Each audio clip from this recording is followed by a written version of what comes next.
दक्ष news, सामान्यांच्या हक्कासाठी नेहमी दक्ष.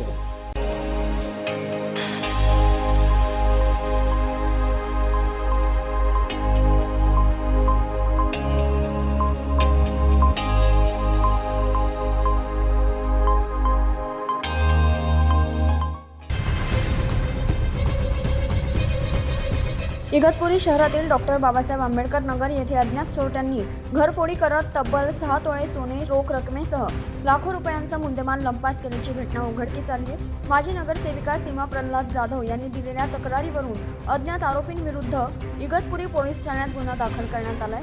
पुतण्याच्या लग्नानिमित्त सीमा जाधव या बाहेरगावी गेल्या होत्या. याचाच फायदा घेत चोरट्यांनी घरातील लोखंडी कपाट फोडून त्यामधील सोन्याचे दागिने, चांदीचे साहित्य तसेच रोख रक्कम असा एकूण लाखो रुपयांचा मुद्देमाल चोरून नेलाय.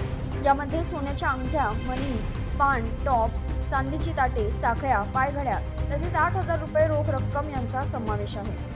दरम्यान पोलिसांनी चोरट्यांचा शोध घेण्यासाठी पथके रवाना केली असून तपास सुरू आहे. भागीरथ आतकरी, दक्ष न्यूज, इगतपुरी.